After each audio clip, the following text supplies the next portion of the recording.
Do Mike Greer Homes build good investment properties? In this video, you're going to learn who Mike Greer Homes are and what sort of properties they build, the pros of buying a Mike Greer property as an investment, and also the cons of buying one as an investment. Now, bear in mind, here at Opus Partners, we recommend you build properties as investments. And while we have recommended Mike Greer properties in the past, we aren't currently recommending them today. Now, that does mean there could be an incentive for me to be biased, tell you they're either good or bad, but I'm not going to do that. This is going to be an honest review based on facts and data. So, who are Mike Greer Homes? They are one of the biggest residential property builders in New Zealand. And in the year to June 2022, they came in 4th on BCI's busiest home builders report. Over the prior year, they'd consented 760 properties. That's more than classic builders, Signature Homes and Gideon, and slightly fewer than GJ Gardner Williams Corporation and Fletcher Residential. The company was founded by Mike Greer, who has run the business since it started almost 30 years ago, and although the business has a CEO, Mike's still involved as the executive director. Now, what sort of properties do Mike Greer build? Here's an investor, Steve. He lives in Gisborne and is looking for his first investment property, and he's considering Mike Greer. So what types of properties could he buy from the company? Mike Greer tend to build a mix of standalone houses and townhouses, but they stay away from apartments. And if Steve went through the properties for sale on the Mike Greer website, he'd see that the company is primarily focused on building in Canterbury, Auckland, and the Waikato. Now, 50% of the properties currently listed for sale are in Christchurch, which is almost 5 times more than the next most popular building spot, which is up in Auckland. Over 3 in 5 of the properties they're currently building are in Canterbury. The next 1 in 5 are evenly split between Auckland and the Waikato, and the last fifth of properties are scattered around the rest of the country. So if Steve is keen to invest in Christchurch, Mike Greer have lots of options for him. For anywhere else, there are fewer options. Well, what about the types of properties that Steve could buy from Mike Greer? Well, of the properties they're currently building, about 3 in 5 are houses and 2 in 5 are townhouses. The townhouses are mainly in Christchurch and Auckland, though they do build standalone houses in these areas too, though in the smaller regions, they just build standalone properties. So if Steve wants a townhouse from the company, he should look at Auckland and Christchurch, though if he wants a standalone house, he can look anywhere in the country. And if he did that, he'd see that Mike Greer standalone houses have, on average, 3 bedrooms and 2 bathrooms. Townhouses have 2 bedrooms and 1.5 bathrooms. That's where you have 1 bathroom plus a separate toilet. Now that we know who the company is and what they build, let's get into the pros and the cons of buying Mike Greer properties as an investment. The first pro of using the company is that they build good quality houses. Here at Opus Partners, we have recommended Mike Greer properties in the past, and when those properties have been built, our investors have had very few issues with the quality of the build. On top of that, one real estate agent I spoke to said, having on-sold a lot of Mike Greer properties, some 8 to 10 years after they've been lived in, they are always well built.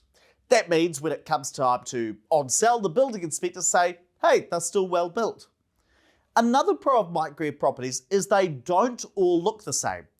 So in our previous review of some other developers like Williams Corporation, we've talked about how those developers tend to build properties that all look pretty similar.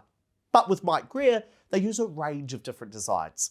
That can be an important consideration because let's say Steve buys a Mike Greer home, eventually he'll want to sell it. Well, if he's not coming up against a lot of competition from other identical properties, could be easy to sell. And the third pro is that they have scale.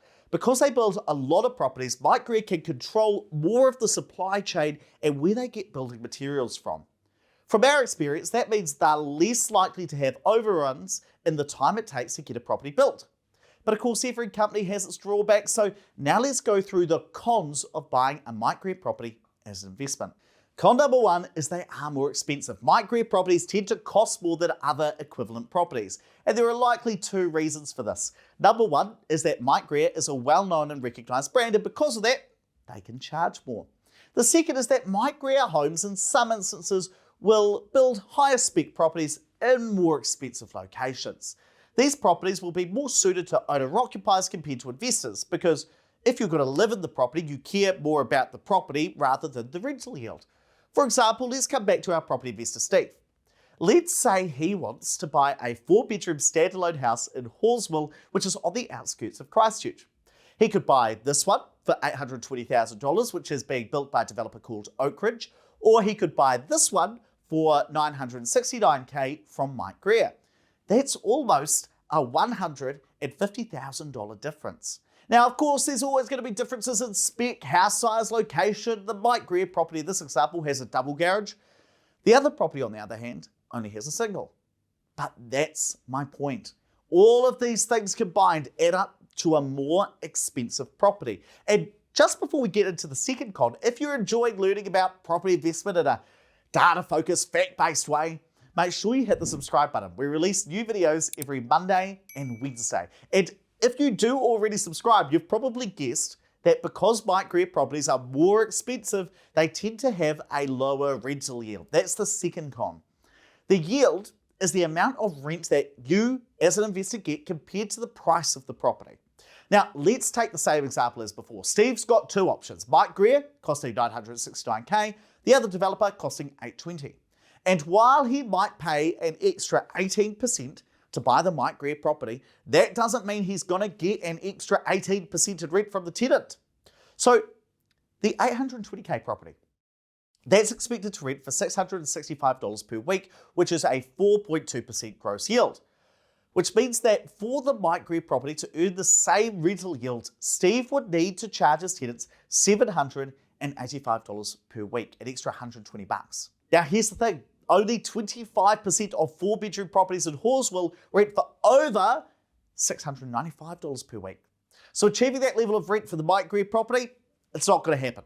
It's going to have a lower rental yield. Might be a great property for an owner-occupier, probably not for Steve as an investment. Now, ultimately, if the price of a Mike Greer property was lower to bring the rental yield in line with other developers, we'd be recommending Mike Greer properties to the investors we work with here at Opus Partners.